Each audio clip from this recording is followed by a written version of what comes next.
What's up, my Makokos, Raid Pros, and Bonk Bros? Defender here, and welcome back to another video. Hope you're all having a wonderful day wherever you are. We've just hit weekly reset, so there's lots to get into, but we've got some news prior to today's reset and the maintenance about what's coming up with the anniversary, what's coming up in the roadmap of the future for Lost-Ark, news on the artist, and some really interesting news about the return of someone who's been highly requested since Christmas. So let's get straight into today's video. Now, right off the bat, let's talk about the big one that I know you guys are here for, and that is the return of the Golden Frog. Now, if you don't remember the Golden Frog, then you probably weren't even playing in the first place, because let's be honest, it was such a huge, popular thing that if you played, you will remember it. And the Golden Frog was essentially a vendor that came and had options to buy materials and also to spend your money on chances at legendary combat and class engraving books. And it was huge for the economy, right? Bots were really dictating the price of books. And as a result, this meant that we could burn our money in books and sell them for a profit, or just spend less on getting books as well. For example, say you got yourself an Igniter book or a Grudge book for the price of 2,000 gold. Huge win, right? Huge win. And absolutely worth it. And it was a good opportunity for people to spend their money essentially on the game, as opposed to hoarding it, holding on to things when it was cheaper in the future. But it helped really with the economy, and it also helped with gold spending, because people were spending their gold on buying bound materials at a lower cost as well. So it was a huge win, and it's been highly desirable since, and people have been asking for it constantly since it went away around Christmas. And Rox has confirmed that it's coming back in the near future. We don't know when, but sometime in the kind of the next quarter of the roadmap, I suppose it would probably mean. So sometime between now and Brosha's Hard, it would be my guess. So essentially, what I want to take from that for you guys is stop buying books right now. If you're buying books, I would really suggest that you don't. It's in your best interest now to just be patient and don't FOMO. Obviously, if you're missing like one book and you need it for your 5x3 to get into content that's in the game at the moment, then that's a bit of a debate. You know, you might just want to get that book so that you're securing your 5x3, getting into the newer content, or farming the content for more gold so that you can be more ready for when this happens in the future. It's also going to mean we're going to get more crafting materials from the frog as well. And I did a video on this before, working out the costs and the benefits from it. And every single time I bought bags on all of my mains, so I bought on all 6 characters, I bought the large and the smalls. I made well over the cost of buying the materials myself from the market. Sometimes 2 to 3 times the value, sometimes 1.5, but still every single time without fail I was making more value of spending the gold than I would have if I had to buy them all on the market. So that is always going to be worth it, in my opinion. Even if you have some mid to bad RNG, you're still going to be breaking even. So if you think you're going to be honing at your characters by the time the frog comes out as well, then just make sure you get to what you need right now, but don't push eye level like a lot of people are doing for Belshazzar Hard. Don't push it until we know further details about when the frog is coming and when Belshazzar is coming, right? So there's that. Okay, so moving on, because there are a few things I want to cover today. And the next one is, we've just been given a anniversary kind of announcement, if you will. So we had the trailer for the anniversary, which is phenomenal. If you haven't seen it already, please go check it out. It's a huge blast of the last kind of 11 months, 12 months of content, streamers included. You know, you've got Stoops, you've got Jen, you've got Mods, you've got Ellie. There's Canon. They're all included here, and it's a nice kind of nostalgic kind of homage to the last 11 months, showing all the different raids, the classes, skins, all the stuff. It's a lot of fun. So check that out. I'll leave a link in the description below to that as well. But let's get into what we're getting with the anniversary, because they haven't given up much information yet, and they haven't even technically confirmed this, but it is talked about on the forums, and Rox kind of alluded that that's the case, and that is what we're getting for skins. Now for skins, we are getting the 2nd anniversary pack from Korea. So I'll play this quick 50-second trailer for you now, so you can kind of see what to expect, because it does a better job than me talking over it.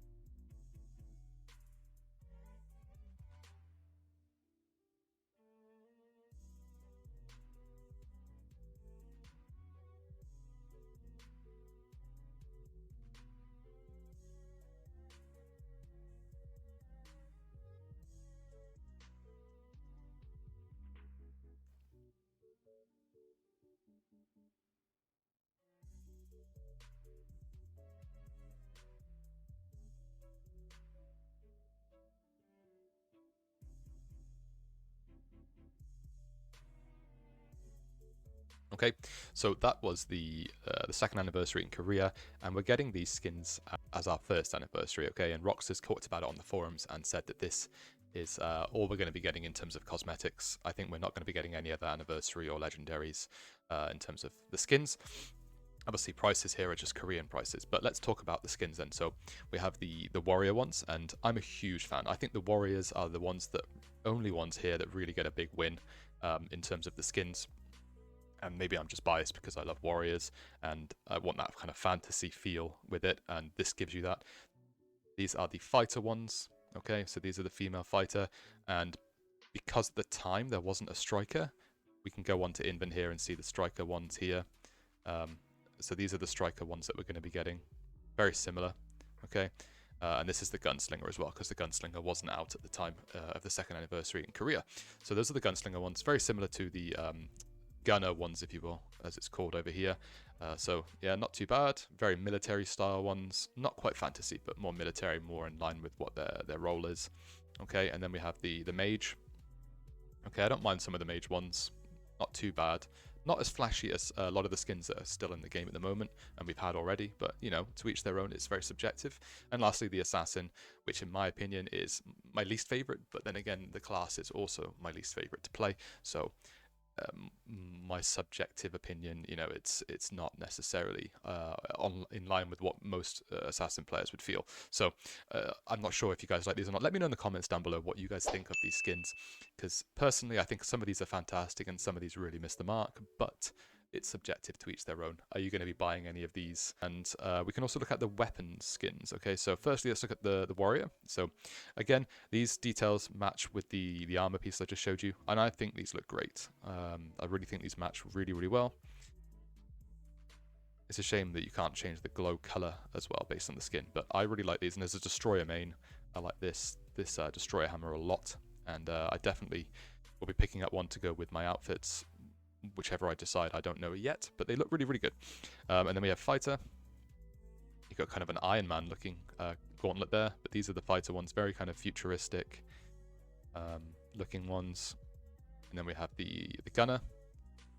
Again, detail on these is pretty nice. Not dyeable. None of these skins are dyeable, unfortunately, because they're still very early on in Lost Ark's original content when it wasn't dyeable. But in the future, the other anniversary ones that we're going to be getting will be dyeable, so bear that in mind. Okay, so year 3 ones would be dyeable, but not year 2. Okay, so these are the mage ones. I believe that the sorceress and the summoner would have similar looking ones, but not the same. And then lastly, with the assassin ones, okay, and these don't look too bad either in my opinion. These weapons, they look okay, but for me the biggest winner is definitely warrior. But that is obviously subjective. I really like the look of the destroyer one, and also the berserker one looks good as well. Then again, we've just got the katana on the berserker, so it's hard to really compare the two. They're very, very different. But let's move on then. So those are the skins that we're going to be getting. There is some teasers about like a trail hunt as such for some of the event. And there's going to be some rubber duck racing. I don't really know too much about it because, like I said, it hasn't really been confirmed, all the details, but we're going to know more as the week goes on.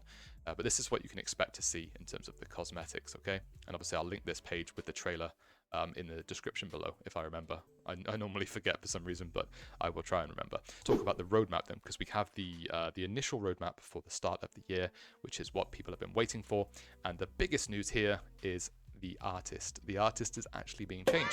So previously, Rox had said to us, we're not going to get artist any sooner. April is the best we can do. It's locked in, was her words, I believe, on the forums. It's locked in, and we can't change it. That has now changed for the better, in my opinion, and we're going to be getting artist in March. Now we don't know when in March. It could be the final day of March. It could be the first day of March.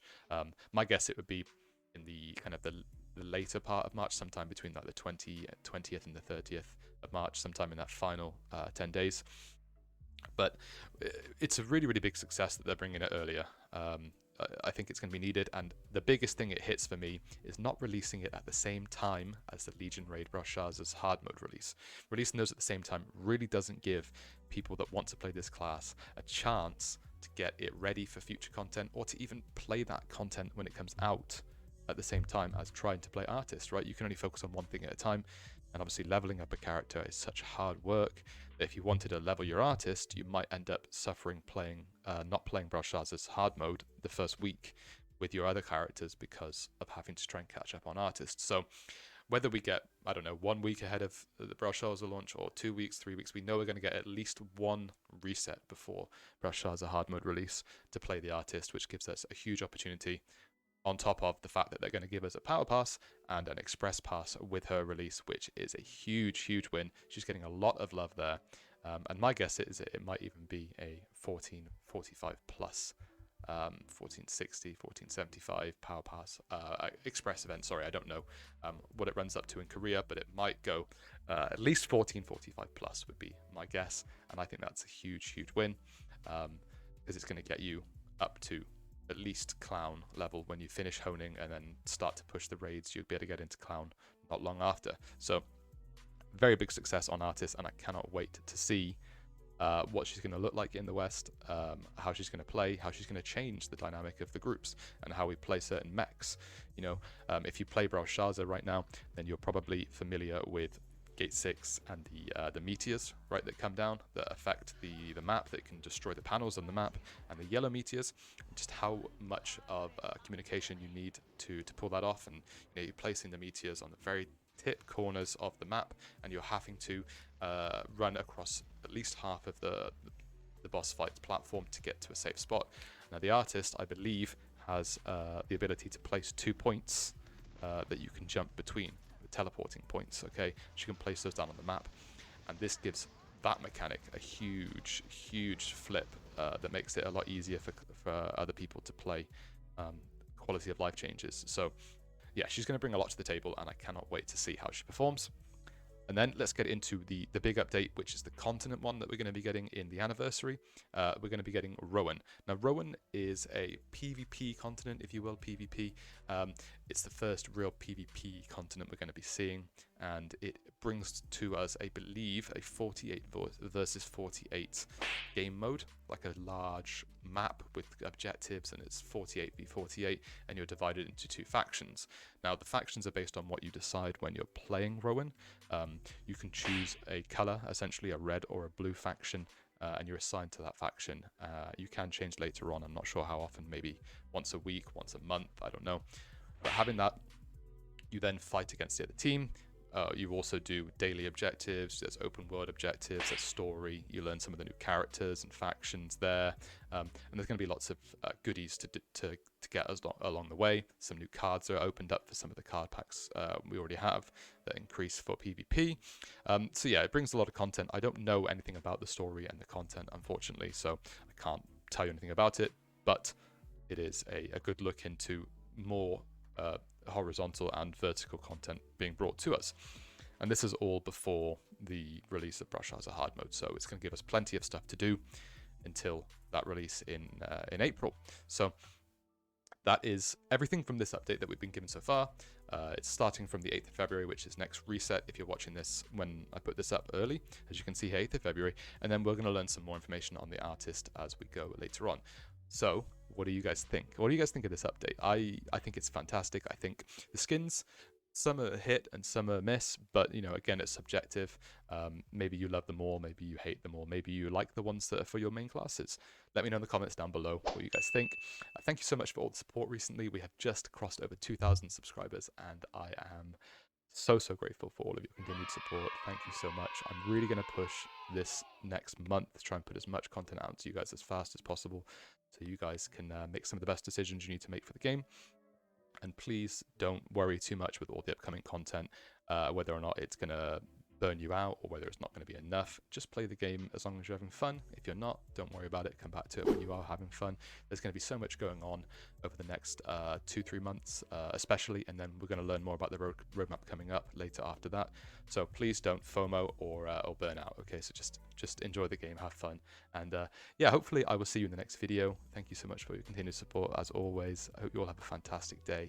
Please make sure if you're new that you like or follow or subscribe to the channel. I'd really appreciate that, and I'd love to hear from you guys. So thank you very much, and I'll see you in the next video. Peace.